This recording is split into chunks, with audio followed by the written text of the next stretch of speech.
एक बार महान वैज्ञानिक निकोला टेस्ला जब अपनी लैब में काम कर रहे थे तब उन्होंने अपने रिसीवर में कुछ अजीबोगरीब सिग्नल्स को देखा। उन सिग्नल्स के बारे में उनका अनुमान था कि ये सिग्नल्स किसी दूसरे ग्रह से आए थे। टेस्ला ने इस बात का जिक्र दिसंबर 1899 को एक रिपोर्टर को लिखे अपने लेटर में भी किया था। दोस्तों, आज की इस वीडियो में हम महान वैज्ञानिक निकोला टेस्ला के बारे में कुछ इंटरेस्टिंग बातों को जानेंगे। वीडियो को आखिरी तक जरूर देखना क्योंकि आखिरी में एक इम्पोर्टेंट बात बताने वाला हूँ। नंबर 1, सर निकोला टेस्ला का जन्म सर्बिया के एक धार्मिक परिवार में हुआ था। उनके पिता पादरी थे और वे चाहते थे कि उनका बेटा बड़ा होकर पादरी ही बने, लेकिन उनकी इसमें कोई दिलचस्पी नहीं थी। नंबर 2, टेस्ला जब स्कूल में थे तब मैथ की बड़ी से बड़ी कैलकुलेशन को अपने दिमाग में ही सोल्व कर लेते थे। उनके टीचर्स को लगता था कि वे चीटिंग करते हैं। नंबर 3, 17 साल की उम्र में टेस्ला को हेजा नामक बीमारी हो गई थी। कई बार तो वे मरते मरते बचे।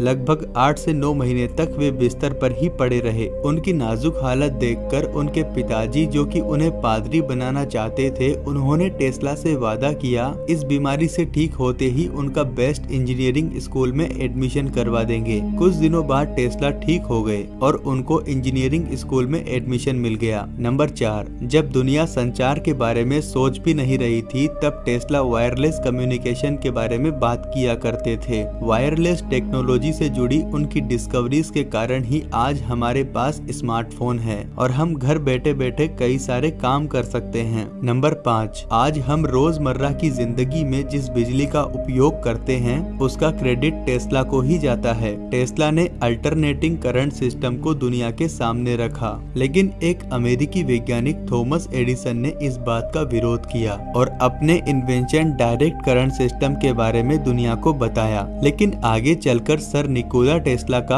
अल्टरनेटिंग करंट सिस्टम ही सही साबित हुआ, क्योंकि डायरेक्ट करंट सिस्टम में बिजली की धारा एक ही दिशा में बहती है, लेकिन अल्टरनेटिंग करंट सिस्टम में बिजली लगातार अपनी दिशा बदलती रहती है। इससे दूर दूर तक आसानी से बिजली पहुंचाई जा सकती है। नंबर 6, 1884 में थॉमस एडिसन ने टेस्ला को ऑफर दिया कि अगर वो उसकी इन्वेंशन जनरेटिंग डायनामो को मॉडिफाई करता है तो उसे $50,000 दिए जाएंगे। टेस्ला ने दिन के 16-16 घंटे काम करके एडिसन को एक बेहतर वर्जन बना कर दिया, लेकिन इसके बदले एडिसन ने टेस्ला को कुछ भी नहीं दिया। उसने $50,000 के लिए ये कहकर मना कर दिया कि मैं तो मजाक कर रहा था। नंबर 7, ये माना जाता है कि टेस्ला के द्वारा लगभग 300 आविष्कार किए गए थे। टेस्ला की याददाश्त किसी कैमरे की तरह काम करती थी, यानी वो जो भी एक बार पढ़ लेते थे वो उनके दिमाग में छप जाता था। उनको 8 भाषाएं आती थी। नंबर 8, टेस्ला को जो भी नया आइडिया आता तो वो उसे अपने दिमाग में ही पूरा कर लेते थे, यहाँ तक कि बनने से पहले ही वो चीज उनके दिमाग में ऑलरेडी बन जाती थी। नंबर 9,